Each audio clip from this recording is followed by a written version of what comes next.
amigos e amigas do canal Chai. O canal Chai, Caminhos para o Bem Viver. E ele nasceu em 2020 com um grupo que viu a necessidade de reunir experiências, conceitos e ideias sobre o bem viver. Esse bem viver, que é um conceito em construção, significa para nós harmonia com o outro, harmonia comigo mesmo, com a sociedade e com a natureza. E também a cultura, sobretudo a cultura da vida. E ela também, aliás, o canal, ele dá destaque à cosmovisão coletiva dos povos originários e também experiências sobre o bem viver, né? Eu sou Vera Salles, sou professora aposentada do curso de comunicação da Universidade Federal do Maranhão e também jornalista e sou, assim, preconizo sempre que posso, em qualquer instância, inclusive trabalhei alguns projetos sobre isso, a cultura de paz. Bom, meu nome é Hamilton Faria, eu também sou professor aposentado da FAAP, da PUC, sou poeta, escritor, trabalhei com cultura há muitos anos e hoje eu trabalho no canal Chai, outro canal de literatura chamado Canal do Poetariado. Eu sou Marina Salles Leme de Barros, também sou professora. Trabalhei ao longo da minha vida como professora, usando a arte como um instrumento, porque eu acredito que a arte ela tem magia, mas ela tem um poder enorme de transformar as pessoas. E as pessoas podem transformar o mundo. Então, eu acredito muito, muito, muito arte com educação. Foi o que eu fiz e continuo fazendo, usando agora as ODS, para trabalhar direitos humanos e sustentabilidade. Bom, eu sou Pablo Figueiredo, eu sou aluno da professora Vera, lá do curso de comunicação, jornalismo, sou bacharel em História pela Federal do Maranhão, trabalho com audiovisual e também sou músico.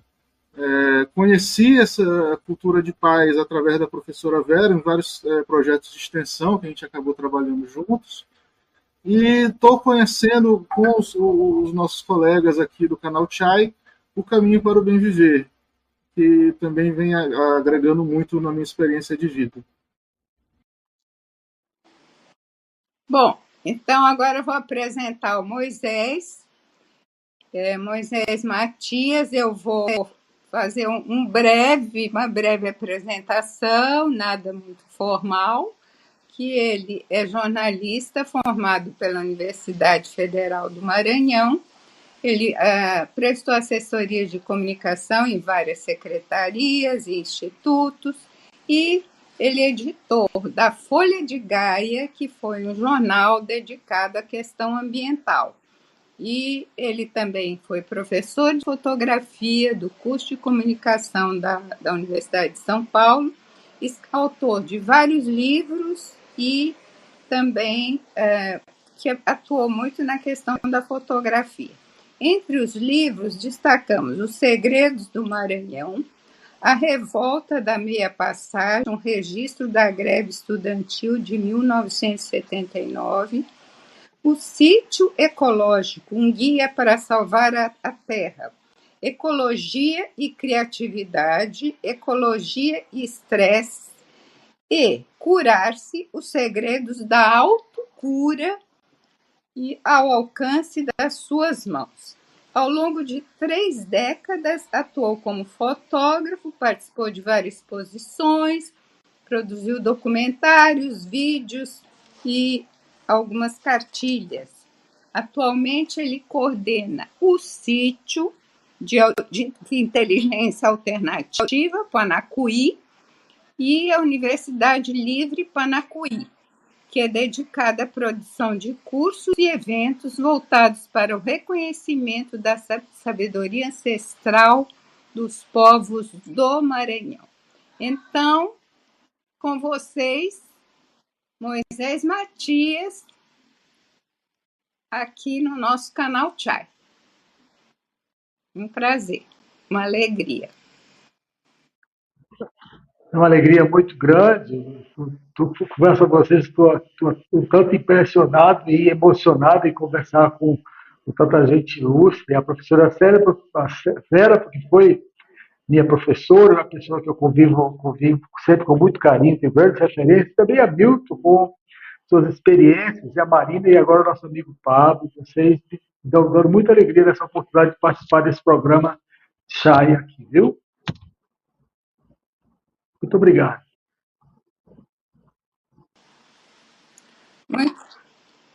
Sim, então nós vamos começar aqui a nossa conversa, né? E a nossa conversa eu vou pedir para o Moisés que ele, pelo que a gente leu da sua obra Curar-se e também pelo que a gente conversou, né? A gente viu que você se aproximou muito do bem viver.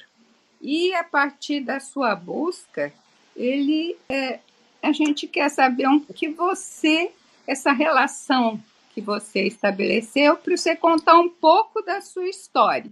Eu sou alguém que saiu de uma localidade chamada Tarauacá, um município bem pequenininho, no interior do Acre, na fronteira com o Peru. Do local que eu morava para essa cidade bem pequena, eram 3 dias de barco. Ou seja, eu nasci no meio da Amazônia, no coração da Amazônia.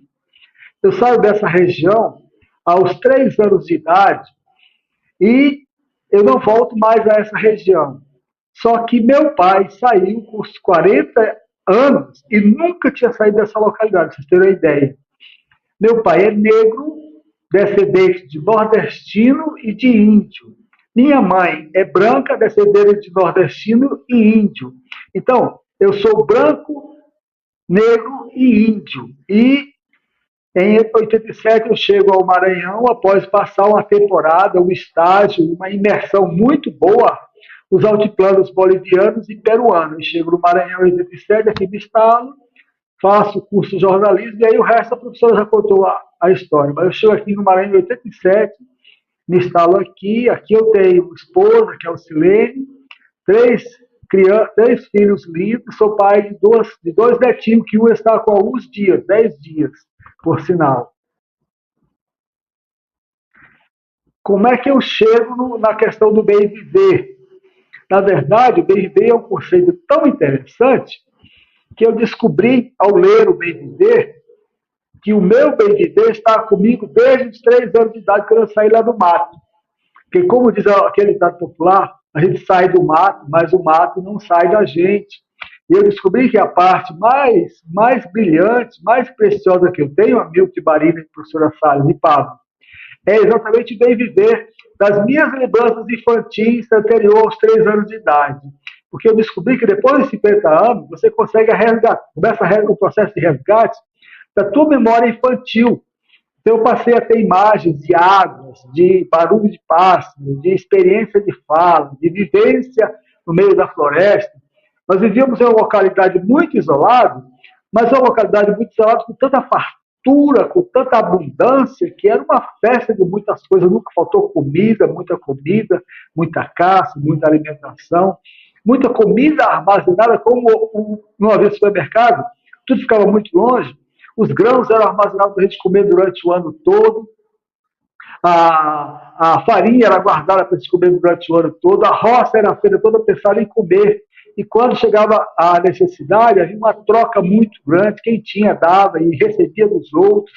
E eu lembro das festas do bem viver na minha infância. É uma coisa maravilhosa.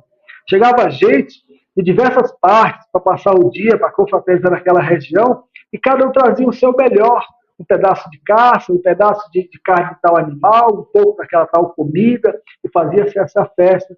Então, o bem viver que eu descobri lendo a literatura e conhecendo as escritas recentes, é um bem viver muito anterior, que mostra que esse conceito de bem viver é um negócio tão amplo, que ele está nas grandes tradições, está também nas pessoas que saíram do meio dessas tradições, que instalaram no meio urbano, mas que ainda continua sendo muito rural, muito Amazônia, muito floresta, muito mato, e essa coisa mesmo de procurar um bem viver como uma consciência universal do que é melhor para os seres e para as criaturas e para a gente, né? Moisés, a gente até em contato com a tua obra, mas também não a gente viu esse conceito, mas a gente não pode ignorar que é um conceito muito amplo e gostaria de saber isso através de ti. E como é que você caracteriza essa ideia de curar-se, né, da autocura? E acho que aí você precisa contar um pouco da sua história, assim, um resumo, claro, da sua história, de como você se viu enredado pela vida no sentido de lidar com essa possibilidade de buscar uma autocura, era um problema que você tinha, e como você desenvolveu isso também para passar para outras pessoas, a ideia, desenvolvido, né?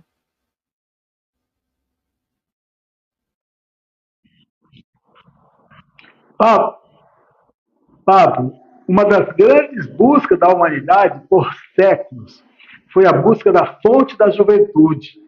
Houve uma busca na história que as pessoas cortavam mares, cortavam montanhas, cortavam oceanos em busca da famosa fonte da juventude. Acreditava que havia uma água em algum lugar que respondia para que as pessoas não morressem, né? E o tempo passou, a ciência veio, a ciência começou a apresentar-se como aquela que poderia resolver todos os problemas, e no futuro não haveria mais doença, que a ciência iria tratar todas as doenças e tal. Como isso não aconteceu, as pessoas continuam procurando aquela fonte da juventude, a fonte da juventude, a fonte da vida plena, da vida saudável. Na verdade, esse conceito da autocura é um conceito muito antigo, que existe já na literatura, registrado há mais de 5.000 anos, na literatura indiana, na literatura do Ocidente. O curar-se é aquela força que você pode ativar para que você tenha uma vida saudável, uma vida plena e tal. Eu já sabia disso pela leitura, pelos estudos. Só que perto de um ano atrás, eu fui diagnosticado com um tumor na cabeça, um tumor benigno, mas um tumor situado numa região muito complicada, e precisava de uma grande cirurgia, e que a minha situação poderia sair bem debilitado, morrer, ou até não, ia até ficar com deficiências e tal. E eu, sabendo dessa situação, eu me apropriei de todas as informações disponíveis para atingir um estado de bem-estar, um estado de indicador de qualidade de vida perfeito, para que meu corpo pudesse enfrentar essa adversidade e até vencer o tumor. Por um bom tempo eu tentei até vencer o tumor, fazer com que ele desaparecesse. Eu não consegui vencer o tumor, minha gente. Eu não consegui fazer com que ele desaparecesse, mas eu consegui neutralizar o crescimento dele. Por mais de 6 meses eu acompanhei, ele não teve progressão nenhuma, ele não avançou, e os meus indicadores de saúde, todos os exames mostravam que eu estava muito bem. Veja, eu fiz esse processo sempre fazendo o acompanhamento médico, o acompanhamento da clínica, o acompanhamento de análise de exame, mas não me ative só a isso. Eu fui buscar as informações alternativas, os tratamentos alternativos, a alimentação correta, o estado de consciência de saúde perfeita, até que chegou um momento que o médico disse: meu amigo, esse negócio não vai sair daí não, vai ficar assim. Depois você vai envelhecer, o tempo vai passar, você vai perder, a sua imunidade vai baixar e ele vai crescer. Nós temos que tirar esse rapaz daí. Foi aí, então, que eu fui para Ribeirão, São José do Rio Preto, e lá o professor Dr. Mário Góes fez a cirurgia, tirou o tumor, extraiu a cápsula tumoral. Com essa situação, eu fiquei lesionado porque perdi, por isso que eu estou de óculos, gente, porque eu perdi a movimentação da pestana, eu não consigo abrir o olho. E parte do rosto ficou semi-paralisado. Também fiquei com o lado esquerdo com problema, tendo dificuldade de andar e tal. Mas essa história aí não acabou. Quando eu chego em casa, no Maranhão, em São Luís, eu enxergo o olho esquerdo perfeito, mas o olho direito eu tenho que usar o dedo aqui para abrir, assim. Então, está praticamente paralisado, porque eu não consigo abrir a pestana, né? Só que quando a gente perde um membro, Hamilton, interessante é que o outro se qualifica para suprir essa necessidade. E eu ganhei uma visão dupla agora. Se eu olho para você, eu vejo você assim, eu vejo vocês duas vezes, sabe? Eu vejo com dois olhos. Mas só que com esse olho aqui, eu consigo ver coisas com mais definição do que com esse esquerdo, quando eu faço assim.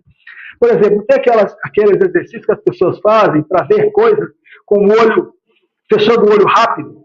Eu não preciso fechar o olho rápido, eu preciso abrir isso aqui que eu vejo silhueta, eu vejo rosto, eu vejo aparência, eu vejo várias criaturas em uma determinada imagem, só com esse abrir o olho, eu ganhei uma visão especial. Mas então, voltando, eu tive um AVC, e esse AVC foi um problema. Eu fui no hospital de urgência, o médico, para conter o AVC, teve que botar 2 stents, teve que tapar o buraco e tal. E foi uma cirurgia muito delicada que eu saí de lá assim, com o lado esquerdo sem paralisado, sem poder me movimentar, andando na cadeira de roda. Minha idade fisiológica após esse AVC foi de 70 anos, uns 15 anos mais velho. Só que aí eu botei em operação tudo aquilo que eu tinha aprendido de como recuperar o corpo, como recuperar a saúde, como recuperar o bem-estar, com muita alimentação, com oração, com respiração, com integração da natureza e uma condição de bem-estar perfeita. Os meus indicadores foram melhorando, e eu consegui, Marina, fazer com que o relógio fisiológico voltasse. Eu fui recuperando os movimentos, recuperando a capacidade, voltando a andar perfeitamente. E hoje, a minha idade cronológica, eu tenho 59 anos, mas a minha idade fisiológica é de 55 no máximo. Eu consigo recuperar, eu consigo correr, consigo desenvolver todas as minhas atividades e funções e não tenho nenhum problema fisiológico. Os meus indicadores são todos muito bons. E isso mostra que você pode fazer com que o relógio fisiológico regrida para você passar a ter mais saúde. Então, respondendo a sua pergunta, Pablo, curar-se é um dom que todos nós temos. E esse processo de curar-se, ele nos foi ocultado, ele não foi omitido, porque não interessa ao sistema que aí está, mas que as pessoas redescubram esse poder de autocurar-se. E o autocurar-se não é uma coisa maravilhosa, extraordinária, não é uma coisa miraculosa, é uma coisa muito simples.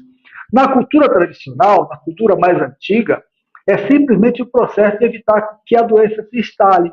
Quando você sente qualquer mal-estar, tem sempre um chazinho, tem sempre um procedimento, tem sempre uma oração, tem sempre um cuidado especial para que a pessoa venha não adoecer. Não adoecendo, a pessoa está sempre preservando esse curar-se, né? Isso para você não adoecer. E existem os processos e as metodologias que fazem que uma pessoa enferma seja restaurada na sua eficiência para que ele volte a ter saúde. Então, esse é um processo registrado pela medicina ancestral, pela medicina da Ayurvédica, pela medicina indiana e até pela medicina tradicional dos nossos indígenas da América do Sul aqui. Os gregos já falavam, né, Matias, Moisés, a cura do alimento, né? Como você se cura com seu alimento, né? Hipócrates, etc., né? O pai da medicina. O alimento é a nossa cura, não é? O alimento nos cura. Quando você pensa que o alimento nos cura, você está indo diretamente para a homeopatia, não é? Porque o alimento cura, mas o alimento que cura é aquele alimento que é curado, que é natural, que tem todos os seus nutrientes, as suas capacidades para que isso aconteça, não é? Então, essa situação de cura é um... Pronto, amigo.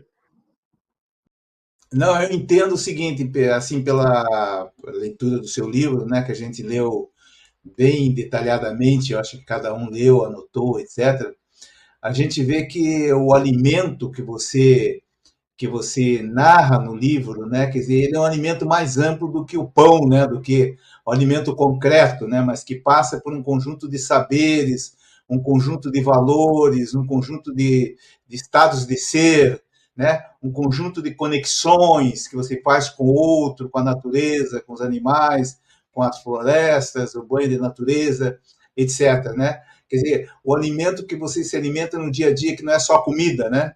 Mas o próprio conceito de saúde, que saúde não é só não é você ter apenas um estado de não doença, vamos chamar assim, mas você ter um estado de equilíbrio físico, mental e espiritual, né? E nesse sentido, você incorpora nos teus saberes não apenas a tua experiência, embora o teu trabalho parta do protagonismo da pessoa, né? Na relação com a sua saúde, né? Essa consciência que a pessoa tem que ter da sua relação com a sua saúde, esse protagonismo. E a partir daí você amplia esses conhecimentos para outros saberes ancestrais, a medicina chinesa, a medicina ayurvédica, a medicina dos nossos avós, a medicina da culinária do dia a dia, a escolha dos alimentos, etc. E, enfim, você integra esses saberes numa visão holística. Isso é muito importante, né? Você faz a ciência conversar com o mistério, vamos chamar assim. A ciência conversar com a espiritualidade, não no sentido de uma religiosidade específica, mas com uma noção de pertencimento a uma grande narrativa. Eu posso pegar esse link do Hamilton para falar? Então, Moisés, você dedica várias páginas para falar sobre a importância da respiração e alimentação. E tem uma frase no seu livro que você diz assim: a respiração é tão ou mais importante que a alimentação. E isso me intrigou bastante. Então, eu queria saber, assim, qual é a relação entre respiração, a alimentação e o intestino, uma vez que ele é considerado o segundo cérebro. E você fala de tudo isso. E eu gostaria de te ouvir sobre isso, em cima do que o Hamilton colocou.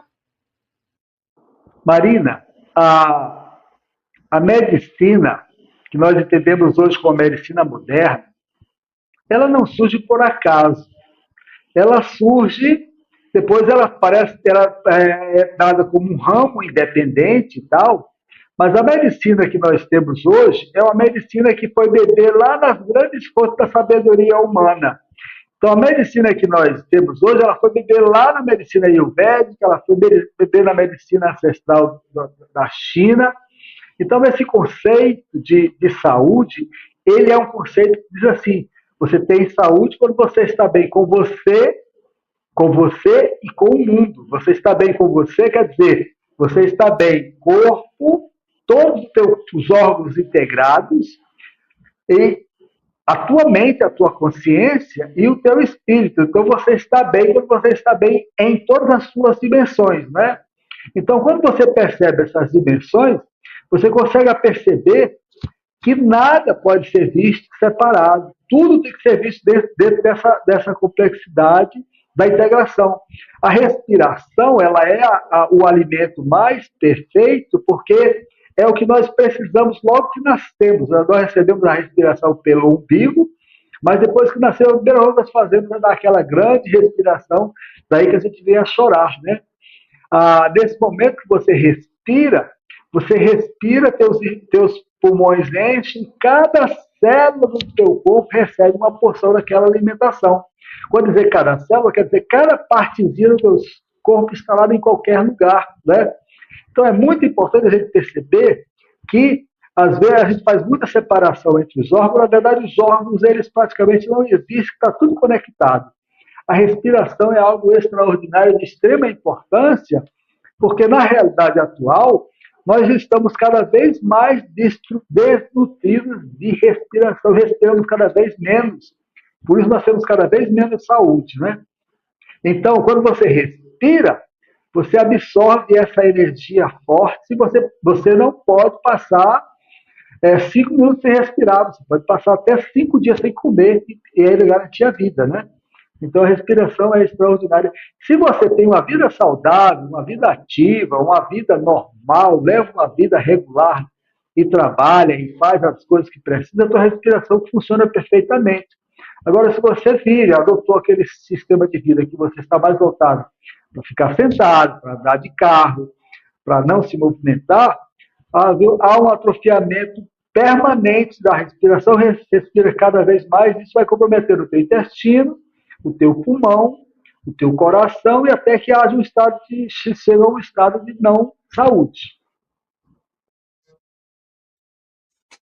E isso, né, o Matias, Moisés, é uma sabedoria também milenar, né? Porque você, inclusive, recomenda no seu livro a meditação, a ideia da meditação. E a meditação, ela justamente é harmonizar através da respiração, né? Você se conectar através da respiração. Quer dizer, a respiração é fundamental na meditação, né? E a meditação hoje você qualifica como também fundamental para a autocura, não é verdade? Nós temos uma energia extraordinária que está dentro do nosso organismo, que é a energia do átomo. Essa energia do átomo, nós sabemos que ela foi responsável pela o trabalho de pesquisa que resultou na bomba atômica. Mas nós somos, verdadeiramente, nós somos um reator atômico em pleno funcionamento. E quando você passa a conhecer a respiração e se orientar para equilibrar todas as suas energias, todas essas energias que estão dentro de ti, é canalizada para que você funcione bem, para que você ande bem, para que você funcione direitinho. Então, quando você entra em um processo de meditação, você se conecta de tal forma contigo mesmo que você passa a passar uma energia extraordinária para cada uma das suas células.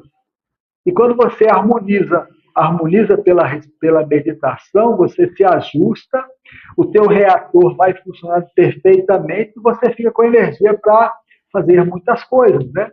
Nós falamos na meditação dos orientais, principalmente muito cultivada na Índia, mas essa meditação é praticada em vários ambientes e por vários povos. Por exemplo, nós sabemos da meditação que é praticada por aqueles que se permitem um estado de isolamento para ficar em silêncio e em paz, né? Nós sabemos da meditação também daqueles que conseguem entrar em um transe profundo quando estão em oração no seu espaço fechado e orando, né? Mas a meditação, ela é um campo que, na Índia, pessoas experimentadíssimas que meditaram durante uma vida inteira conseguem fazer coisas extraordinárias só apenas controlando a respiração, o que inclui passar vários dias sem comer nadinha, só comendo ar, meditando, né? Quer dizer, é um segredo hoje, um conhecimento hoje disponível para você acessar e que as pessoas precisam, e nós vivemos uma situação que as pessoas estão morrendo com 50, 60 anos, com falência de órgãos por falta de uma respiração correta. Sim, eu queria uma pergunta sobre a meditação, porque assim, como é que você faz com a meditação quando você trabalha com a comunidade? Vamos dizer assim, a comunidade que ainda não conhece ou que não tem acesso ao que significa a meditação, né? Isso me intrigou. A meditação é um processo que, quando nós nascemos, nós sabemos respirar corretamente, né? Ao longo da vida, por conta de repressões, por conta da violência, por conta do ritmo, as pessoas vão desaprendendo a respirar corretamente, né? Então, no caso de uma comunidade, de um povo que se vai falar essa discussão, o que nós precisamos, professora, é fazer um processo de formação para reaprender a respirar corretamente. Assim como nós precisamos fazer a formação para as pessoas reaprenderem a comer corretamente, também é preciso fazer com relação à respiração. E ao longo desse processo de reaprender a respirar, pelo princípio básico, que você respira pelo diafragma, você precisa respirar profundamente, você precisa desacelerar o organismo, aos poucos você vai chegando a um estágio que as pessoas vão reaprendendo e vão se redescobrindo, e há um estágio que você realmente chega ao estágio que você diz assim, daqui eu já posso caminhar sozinho. E aí você pode dizer, olha, você já pode seguir esse passo para você caminhar sozinho. O melhor caminho, professora, para se ensinar alguém a reaprender a respirar, nós estamos falando nem de meditação, reaprender ainda a respirar, professora, é fazer exercício. Aquele que faz exercício reaprende a respirar, porque o corpo é muito sábio, e quando você está fazendo exercício, o corpo diz, sangue, oxigênio no sangue. Então, o pulmão começa a trabalhar perfeitamente e você não tem problema. Por exemplo, um atleta não tem problema de respiração, a não ser caso de deficiência fisiológica. Eu imagino, Moisés, que muitas pessoas devem ter entrado em contato com você através do livro, né? E que essas pessoas já vêm abertas talvez a uma ideia de buscar esse tipo de filosofia de vida diferenciada e nisso algum tipo de cura, de melhora de qualidade de vida. Como isso se desenvolve no dia a dia? Como é que as pessoas chegam até você? É através do livro só? Chegam por terceiros? Como é que você está passando adiante esse aprendizado? Pablo, eu fiz uma edição de 1000 exemplares. Essa primeira edição, eu fiz uma escolha de fazer um contato pessoal com o leitor. Esse livro eu não deixei em lugar nenhum. O autor mesmo repassa aos leitores, e a maioria deles eu repasso com autógrafo e mantenho uma comunicação com essa pessoa. Essa pessoa, depois eu fico aberto para que a pessoa possa, após a leitura, retornar, fazer perguntas, visitar o espaço. E com isso chega a uma situação que, se a pessoa tiver interesse em fazer, por exemplo, uma formação no Curarte, eu faço a formação exclusiva pelo sistema da maestria. A Milton Barino deve saber, e a professora Vera, que antes da universidade as pessoas aprendiam pessoa a pessoa, onde aquele que sabia um pouco mais sentava e trocava ideia com aquele que queria aprender, e assim saiu o processo da maestria, né? E essa pessoa vem aí com uma orientação de uma boa leitura, não uma leitura qualquer, uma leitura com fichamento, conhecimento profundo da obra. Aí eu digo, você entendeu tudo aqui? Entendi. Então vamos fazer agora um trabalho avançado para que você venha desbloquear o teu Curarte, né? E o que é desbloquear o teu Curarte? É ativar esse poder desse reator atômico que te permite restabelecer uma força extraordinária para que você venha se curar de uma doença, não, de todas as enfermidades. Pablo, eu acredito que é possível curar de todas as enfermidades, até do câncer, de todas as enfermidades, desde que a pessoa esteja realmente empenhada em atingir esse estado de cura.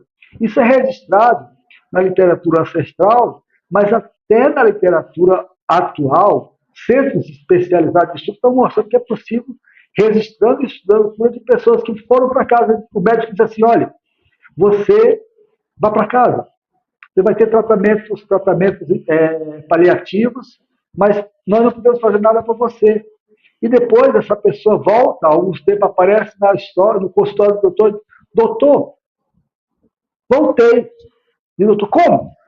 Aí ele vai dizer assim, eu fiz uma boa respiração, eu reaprendi a comer, eu me livrei do estresse, eu me livrei das minhas assombrações, eu estou vivendo em paz, e a doença sumiu. Assim acontece.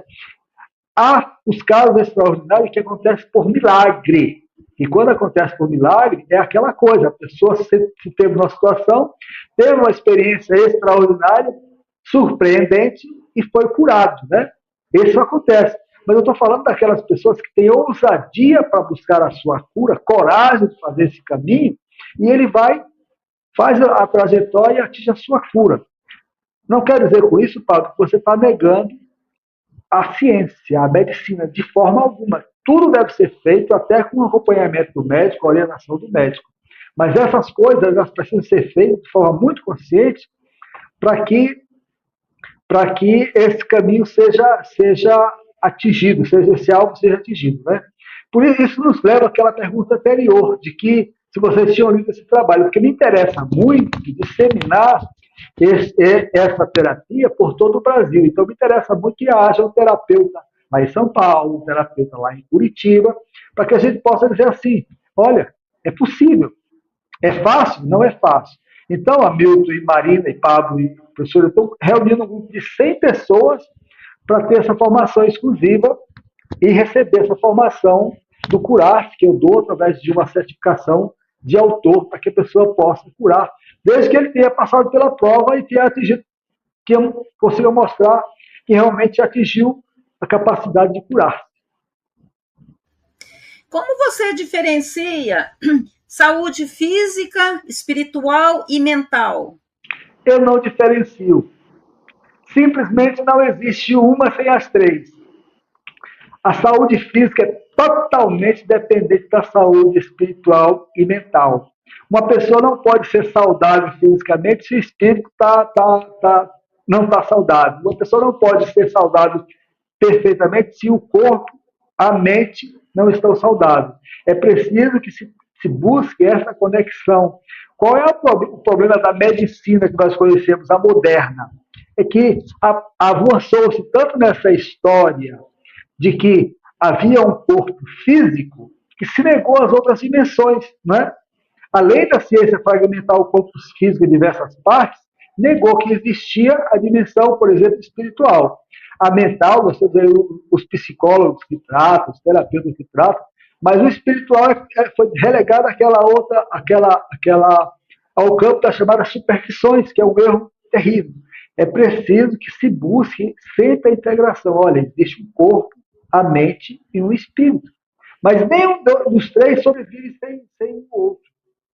Então é preciso que você tenha essa capacidade de entender todos que nós temos corpo, mente e espírito. Se uma pessoa chega a ter dúvida, há procedimento que pode dizer, rapaz, isso aqui é teu corpo. E a pessoa pode chegar a...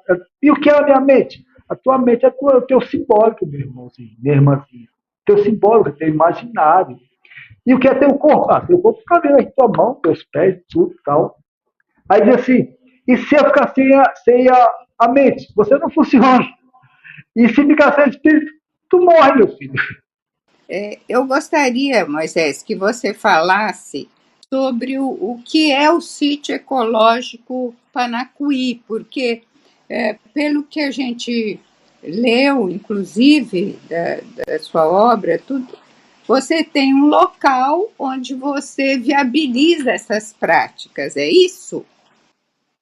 É verdade, é verdade. Verinha, eu preciso te dizer que eu chego no Maranhão, você me viu eu chegar aqui no Maranhão, aí eu chego no Maranhão, faço jornalismo, vou trabalhar como jornalista, Milton, e vou trabalhar como radialista, e vou trabalhar como consultor, como professor, e entrei no círculo da vida, tal. Chegou um momento que eu estava muito estressado, tão estressado ao ponto de dar choque. Para vocês, acreditem, uma pessoa estressada, ele está tão mal conectado, se alguém toca nele, ele dá choque. Eu estava assim, brigando com todo mundo, eu estava uma peste. Porque eu achava que eu podia tudo, podia fazer tudo, e não ia acontecer nada comigo. Então eu caí, fui entrando numa história, aí com muitos problemas de saúde, isso há uns 18 anos atrás. Alguém me disse, vai caminhar. Velho, eu fui caminhar, comecei a caminhar e gostei. Comecei a caminhar muito e gostei. E peguei uma trilha do mato e gostei. E comecei a ir para a zona rural e fazer coisa com enxada, com facão, e trabalhando e gostei. E passei a passar o final de semana por lá e gostei. Aí eu percebi que era melhor ficar logo o tempo todo lá. Foi que surgiu a disposição de ir para o sítio. Aí eu recebo meu irmão caçula, aqui me visitando, e ele chega, eu estava terminando de construir a casa lá no sítio. Aí quando ele chega, ele diz, meu irmão, Você é doido de pedra. Por quê? Cara, você não pôde ir para o Acre, tu conseguiu construir um pedaço do Acre para ti aqui. Hamilton, eu não construí um pedaço do Acre. Eu construí um pedaço do Moisés Matias dos 3 anos de idade do Acre. Aquele universo simbólico da criança que eu precisava para me tratar. A criança dentro de mim disse, olha, você não é do asfalto, você é da floresta. Aí eu fui, depois fui morar no sítio e fiz história, e a gente é pesquisador, começa a estudar e pesquisar e tudo. Eu aperfeiçoei, estudei e aprofundei e transformei o lugar em um laboratório de ecologia integrada para mostrar que todo mundo tem um espaço profundo, bonito, ecológico dentro de si e que esse espaço se materializa num espaço mais amplo, com bem-estar, com água, com luz, com pássaro, com paisagem, com vento, com chuva. Então, o Panacuívera é isso, um espaço em que as pessoas podem se tocar, se sentir como um ser ecológico, irmão das árvores, irmão dos pássaros, possa andar descalço, possa respirar ar puro, tomar banho de chuva, sentir aromas naturais e essa coisa mais. Eu transformei isso também em um espaço de ecologia para mostrar que é possível provocar o processo da abundância e estimular o círculo da abundância e mostrar que essa história de pobreza é uma coisa que botaram na nossa cabeça. Não existe pobreza para quem vive no Brasil, principalmente no norte do Brasil, aqui no Maranhão, porque a riqueza é uma coisa abundante, nós precisamos saber como ativar essa história. Sintetizando, o sítio é um espaço de curar-se, é o meu espaço terapêutico, eu sou terapeuta hoje. A pessoa querendo, vai lá. Né? Um centro de inteligência. É um centro de inteligência, amigo, mas aí é outra referência. Centro de inteligência como um centro do paradigma alternativo para o desenvolvimento de uma nova sociedade, sabe? Centro de inteligência como modelo diferenciado a esse que aí está. Então, é mais aí uma proposição revolucionária para quem quer mudar o mundo, né? Então, ele ao mesmo tempo que ele é um centro de inteligência alternativa, onde eu formo pessoas do curso e essa história toda, na mesma dimensão ele tem um espaço que é o espaço curar-se, onde a pessoa vai lá e, a partir desse andar, desse respirar, desse reaprender a comer, reaprender, ele se restaura, se fortalece e pode tocar a sua vida, fazendo as suas conexões para aquelas coisas que lhe fazem bem. Mas isso se dá por formação lá dentro do sítio, se dá por um método orientado por você, por uma vivência. Como é que se dá isso? Como é que acontece isso lá dentro do sítio? O Sítio de Inteligência Alternativa ele é conectado com o primeiro livro, que é o Sítio Ecológico, Guia para Salvar a Terra. Nesse âmbito aí, nesse campo, eu sou um consultor, que eu dou consultorias para as pessoas fazerem seus sítios, para quem tem terra, para quem já tem uma propriedade, tem interesse em mostrar que um sítio é muito mais do que um espaço para produzir renda. O sítio é um espaço para produzir qualidade de vida, para construir bem-estar. O sítio produz renda? Com certeza, mas ele é um sítio que também pode ser usado para você fazer artesanato, para você fazer a culinária, para você escrever música, para você escrever livro, para você fazer pintura, para você fazer arquitetura. O sítio é um espaço para qualquer profissional que queira viver bem, trabalhar a sua horta, né? Trabalhar a sua vida. E eu procuro fugir daquela história de que o sítio é um espaço sempre pensado para apropriar-se e produzir coisas para o mercado, para a venda. É muito mais que isso. É um espaço para você viver o teu ecológico pleno e contribuir para as criaturas e para o universo para que haja um bem-estar amplo e geral. Nesse sentido aí, eu sou consultor e me contrato, eu dou consultoria para mostrar que alguém que tem um empreendimento, um sítio de X hectares, que acha que ele tem um potencial para valer tanto, eu digo, não, rapaz, teu sítio não vale isso, não, teu sítio vale 10 vezes mais que isso. Aí eu vou lá e mostro para eles, está cheio de água de qualidade, está cheio de terra boa aqui, tem espécies vegetais importantes aqui. Eu desenvolvi esse olhar para mostrar como ativar esse instinto de inteligência alternativa. Você fala na conectar-se com a natureza, o curar ecológico, e eu te pergunto, moradores das grandes metrópoles, cercadas de prédios concretos, agitação constante, poluição sonora, visual, poluição do ar, que eu fiquei estarrecida de saber que a maior parte de mortes em cidades grandes são decorrentes das poluições que nós temos. Aí eu te pergunto, com escassez de parques e florestas, que alternativas que temos? Não seria legal políticas públicas que pudesse fazer alguma coisa para melhorar a saúde das pessoas, para ter um viver melhor?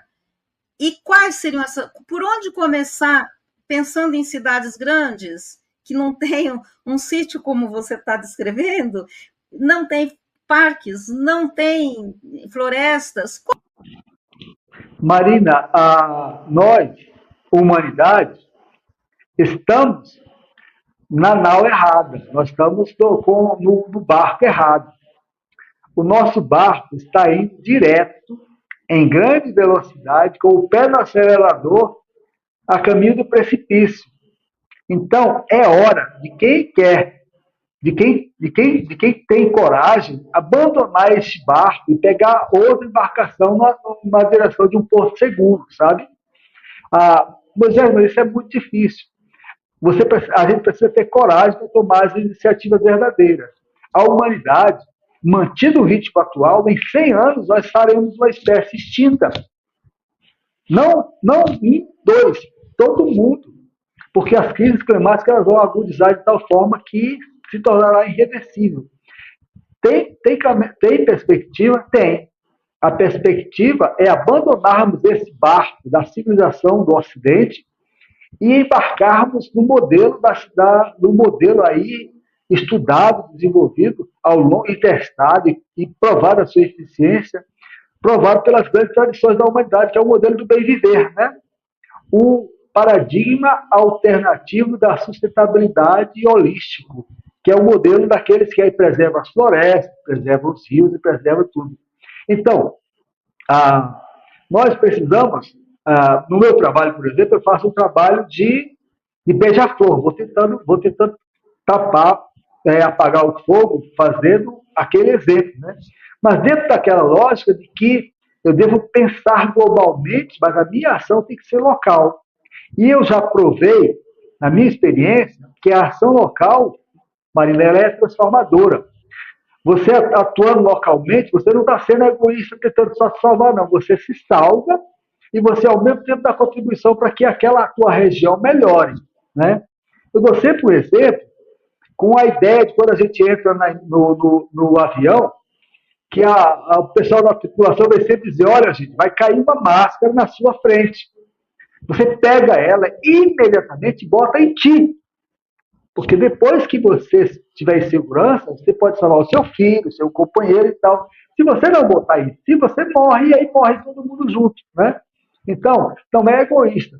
Cada um precisa fazer a sua parte e tentando restaurar o que é possível, né? No meu caso, para ter esse sítio ecológico, eu fiz uma opção.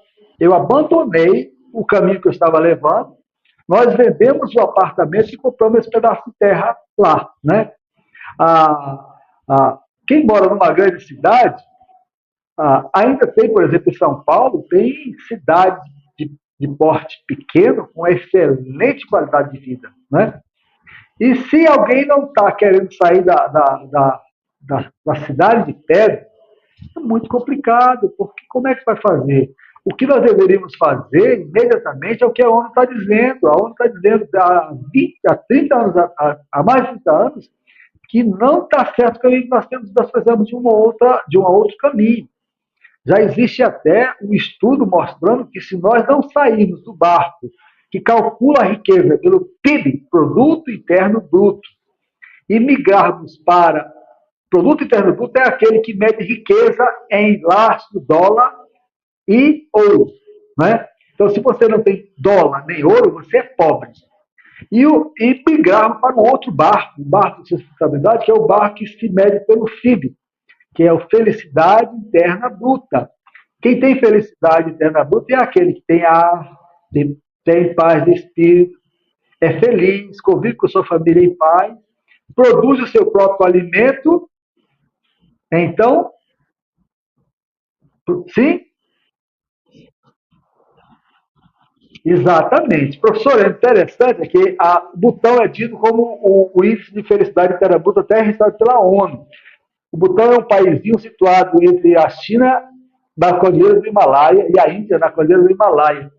Há 30 anos atrás, eles vêm testando um outro indicador, não aceitaram a medição da riqueza pelo PIB, e lá é o país considerado onde já existe esse índice de felicidade muito elevado.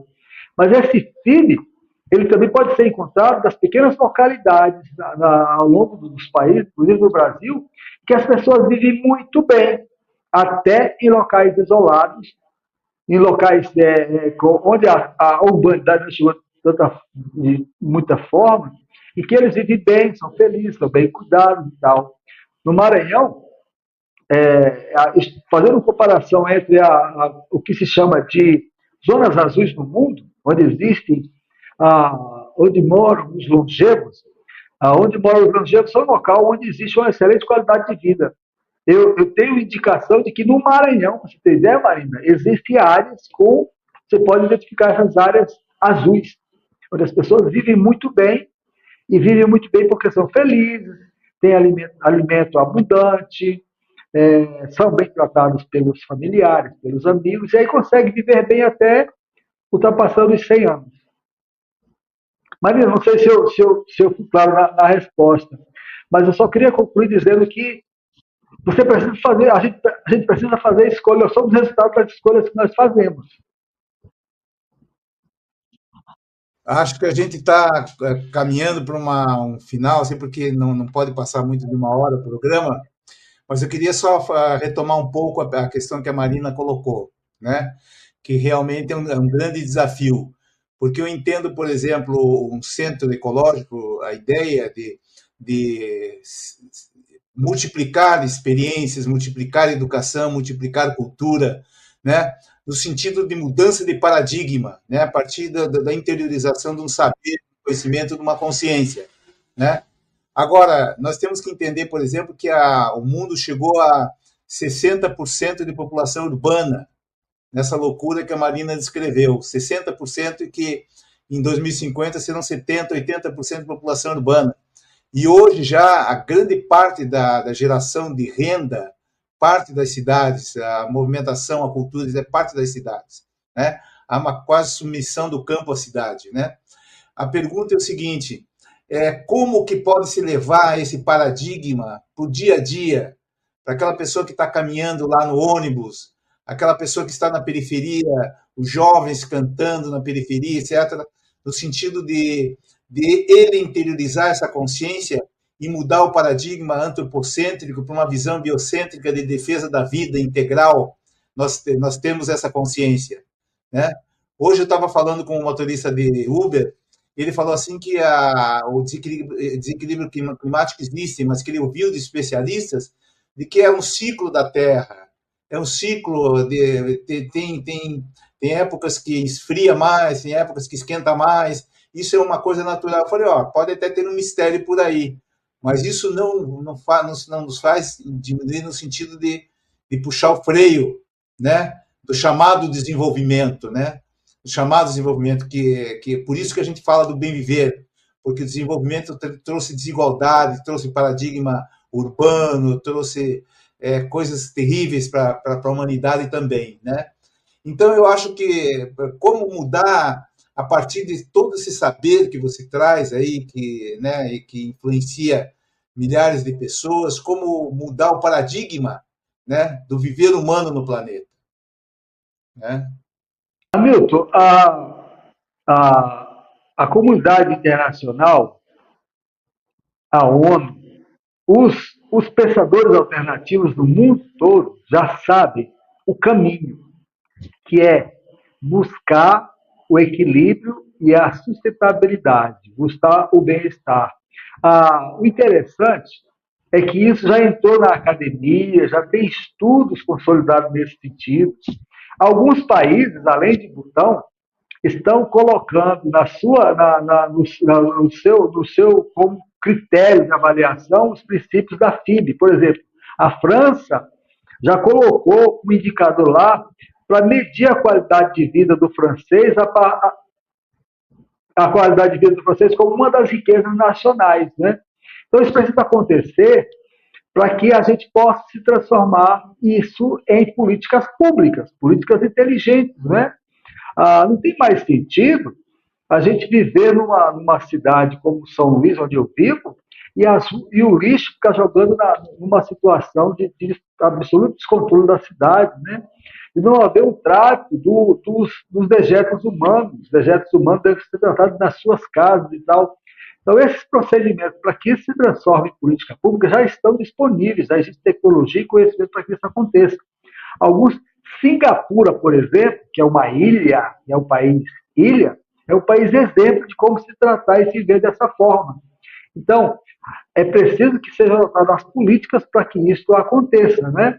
É preciso que a gente comece a valorizar outras coisas, além de sair dessa lógica, dessa loucura de consumir, consumir, consumir, que possa valorizar a consciência de que para você existir, para você ser feliz, você precisa ser feliz.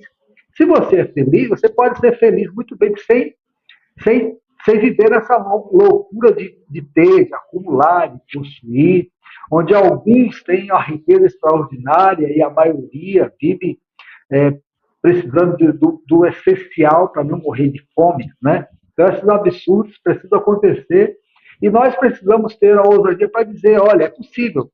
Como é que se faz isso? A gente faz isso no pequeno espaço onde você manda. Por exemplo, eu tenho um sítio de 3 hectares que lá eu consigo controlar para que haja um reflorestar de floresta. Só que essa minha área começa a impactar a região toda, porque os vizinhos começam a perceber, aquele modelo ali é melhor. E aí as pessoas vão perceber, vão dar esse exemplo. E aí, aos poucos, o político vai ver assim, olha, aquele modelo ali que aquele rapaz está fazendo é interessante, porque ali é um modelo de abundância. A poupança ali só aumenta. A prosperidade, o bem-estar só aumenta. A água aumenta, as florestas aumentam, as flores aumentam, o mel aumenta, enfim, essa história toda. E com isso você vai contagiando a história de fazer com que a coisa aconteça de pouquinho em pouquinho, mas isso de pouquinho em pouquinho a gente precisa fazer a revolução para que muita gente seja impactada.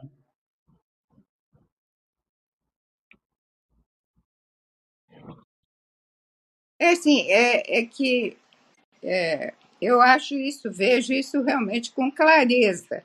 Agora, a gente tem hoje, além da máquina capitalista, nós temos bombardeando nossos ouvidos, mentes e tudo mais, você como jornalista também, a gente vê o quanto essa mídia, né, é perversa porque ela atua nisso, ela atua no consumo, ela incentiva isso, ela incentiva desde as crianças, todo tipo de gente, todo tipo de raça, todo tipo de classe. E ela está em toda parte hoje com celular, né? E muitas vezes o celular ele está só veiculando coisas inúteis. Às vezes até através de músicas que a gente nem considera que seja, mas assim, é um lixo que nos invade e que realmente está aí, né, Moisés? Né? A gente teria que fazer uma contramão da mídia para trabalhar nessa questão. Tu não acha, não? O melhor, eu aprendi, professora Vera, que a melhor forma de dar uma resposta é mostrar uma solução melhor, né? À medida que nós provamos que a alimentação correta faz um resultado melhor para a saúde, muitas pessoas vão passar a comer bem. Porque esse modelo é um modelo tão escroto, tão nojento, que as pessoas estão acumulando estresse, acumulando epidemias, as doenças, as doenças oportunistas, as doenças autoimunes prosperam de uma forma extraordinária. E aí as pessoas percebem, puxa, mas esse negócio aqui não está funcionando mesmo. E as pessoas estão percebendo, velho, que não, do jeito que eles estão, não está dando certo. E aí quando eles conseguem assim, não, eu vou para o médico. Aí o médico vai lá, faz a cirurgia, passa um monte de remédio, volta para casa e continua doente. Então, à medida que a gente se coloca como um exemplo para dizer, olha, existe esse modelo diferente e a gente vai crescendo, é uma contra-informação para a gente contrapor esse modelo que aí está. E sempre levantar a nossa voz para dizer, olha, esse negócio de produzir soja para abastecer o mercado de alimentar da China, eu falo soja, porque o Maranhão está se transformando em um centro produtor de soja para a China. Não é bom porque nós não temos comida de qualidade. Se você não tem comida de qualidade, não adianta investir em hospital, em médico, em cirurgia, porque não vai resolver, porque o que resolve o problema da saúde é comida boa. E você só tem comida boa se você produzir um alimento orgânico, ecológico, natural, produzido na própria região. Né? Então, Vera, a batalha é duríssima, mas nós precisamos estar preparados para ser soldados dessa batalha, porque nós temos muita munição a nosso favor. Inclusive munição que o inimigo está nos passando, que são as suas enfermidades, as suas doenças. Hoje nós nem precisamos mais falar que o mundo vai entrar em uma crise climática. De repente cai um toró d'água e todo mundo está dizendo, rapaz, esse negócio é sério mesmo. Não é não, amigo? Eu só queria eu acho que ficou muito claro, mas essa relação que o Moisés colocou desse trabalho que ele vem fazendo, dessa área de atuar com o bem viver, né?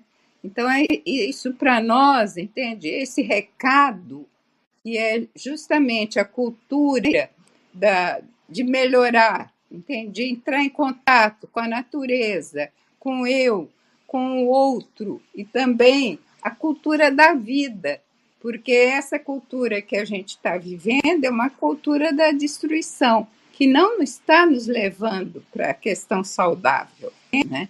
E visto isso, a gente realmente, pequenas iniciativas podem se tornar grandiosas, porque elas vamos assim, a gente vai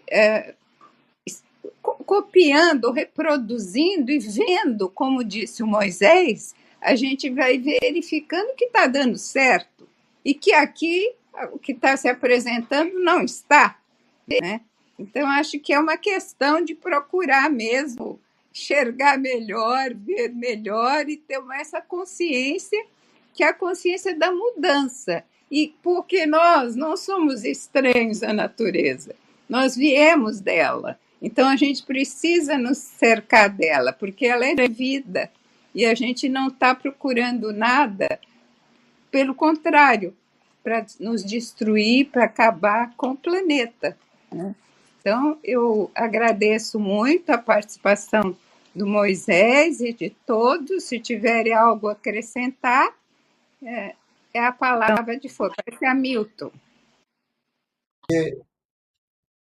Eu queria trazer duas máximas do Gandhi, né, nesse final aí nosso, nessas conclusões, que eu acho que está presente no discurso do Moisés e também no nosso do bem viver. Que nós devemos querer ver no mundo aquilo que nós já temos, né? Quer dizer, a vida é parte da gente, né? Isso o Gandhi falava, enfatizava o tempo todo. Nós temos que ser o exemplo, né? E a outra coisa é que a arte da vida é fazer da vida uma obra de arte, né? Então, com toda essa integração de saberes, de conhecimentos, de sabedoria emocional, de equilíbrio físico, mental, espiritual, de conhecimentos da ciência, né, sem negar a ciência, a espiritualidade, quer dizer, todos esses conhecimentos integrados, né, esse sentido de vida integrado, não é apenas conhecimento racional, mas é uma sensibilização da nossa mente, essa reconexão, esse religar, né, de todas essas coisas que andam soltas no planeta, né? Eu acho que você transforma a vida em uma obra de arte, né? Com toda a justeza e com todo o encantamento de uma obra de arte. Eu acho que a saúde e a autocura é um pouco isso também, né? Eu acho muito importante isso que Moisés traz, quer dizer, do protagonismo do ser. Nós temos que ser protagonistas da nossa saúde. Se você não for o protagonista da sua saúde, você diz, eu não vou melhorar, eu não vou fazer isso, eu não vou fazer isso, eu não posso. Você tem que cauterizar o não posso. A primeira coisa que você tem que fazer para você se curar é você cauterizar o não posso. Eu não posso caminhar, eu não posso me conectar com a natureza, eu não posso. E existem lugares, caminhos que hoje estão meio mesmo no mundo urbano. Você não pode se conectar com a natureza, você não pode ir num parque, não pode ouvir as aves, não pode ver o movimento das águas, não pode abraçar uma árvore, não pode ter essa conexão? Pode também. É menor do que a floresta, do que o banho de floresta que você fala no teu livro, né, com brilhantismo. É menor, sim, mas eu acho que são passos menores, às vezes, mas que é possível dar a partir desse aprendizado, de um novo modo de viver no planeta, né? Eu acho que isso é muito importante. E o seu livro é muito importante para ampliar esses saberes integrados, né? Eu acho parabéns. Vou repetir tudo que já foi falado. Queria agradecer a presença do Moisés, um aprendizado grande, parabéns pelo livro, uma obra que é preciso realmente ser divulgada, socializar aquelas informações que estão tão ricas, né, que são coisas experimentadas, vivenciadas, né? Isso é muito importante, não é teórico apenas. E queria dizer o seguinte, que completando o que a Vera falou, o Hamilton falou e o próprio Moisés, eu acho que a gente sai dessa live acreditando que um outro mundo é possível, né? E Hamilton, complementando o que você disse, pequenas coisas podem ser, por exemplo, para quem mora em cidade grande, hortas urbanas, que é um movimento que está acontecendo. É pequeno, mas vai crescendo, né? A gente tem que, o que você falou, a gente tem que acreditar, esperançar, como dizia o Paulo Freire, né? Porque se a gente não acredita, a gente tem que ser protagonista da saúde e da nossa própria história. É isso, muito obrigada, Moisés, tudo de bom para você, parabéns pelo trabalho, parabéns pelo livro. Eu gostaria de agradecer que o Moisés ter dividido essa experiência conosco, um pouco dela, né, nesse vídeo, e agradecer ao público que acompanhou esse vídeo aqui com a gente, pedir que ele veja outros vídeos aqui no canal Chai no YouTube, nos procure em redes sociais, nós estamos no Facebook e no Instagram, pretendemos ampliar ainda mais essa presença em outras redes, e continue nos acompanhando para outras entrevistas interessantes. Não deixe de curtir o vídeo. Agora eu vou dar a palavra para o Moisés, por favor. Gente, muita alegria, muita honra, muita gratidão por essa oportunidade para falar para vocês. Eu sei que vocês não são um público qualquer, somos irmãos gêmeos, fazemos parte da mesma tribo, batalhamos pelas mesmas ideias. Por isso nós precisamos estar irmanados na busca da conquista de um bem viver cada vez maior. Sim, o bem viver cada vez maior precisa acontecer no local. Você precisa ser um bom exemplo de como essa coisa pode fazer bem para ti, para os que estão perto de ti, para os teus queridos, e depois para um povo mais ampliado e até para a humanidade. Consertando o que eu disse antes, Marina, existe um movimento muito forte nas cidades para tornar a cidade cada vez mais floresta, a cidade cada vez mais verde, né? Existem casos e arquitetos, escolas de arquitetura que estão construindo edifícios florestas. Então, esse movimento de verdear a cidade é muito forte e mostra assim, que em algumas localidades você pode mudar em curto tempo hortas urbanas, com arborização, com construção de espaços internos dentro das construções, para que a vida seja cada dia melhor. Então, de passo em passo, a gente vai conseguindo, avançando e fazendo com que esse processo de mudança aconteça, né? Eu me coloco inteiramente à disposição dos amigos, se quiserem fazer a formação por arte comigo, fazer parte desse seleto grupo de 100 pessoas que eu estou reunindo nessa formação inicial, e convidar vocês para um dia, quem sabe, vir passar um dia comigo no Panacuí, para fazer o abraço às nossas árvores, para caminhar nas nossas trilhas, para tomar um banho da terapia curativa da lama, e apenas sentar na varanda e balançar um pouco na rede, que isso também é muito importante, bater um papo. Muito obrigado, gratidão, Deus esteja conosco.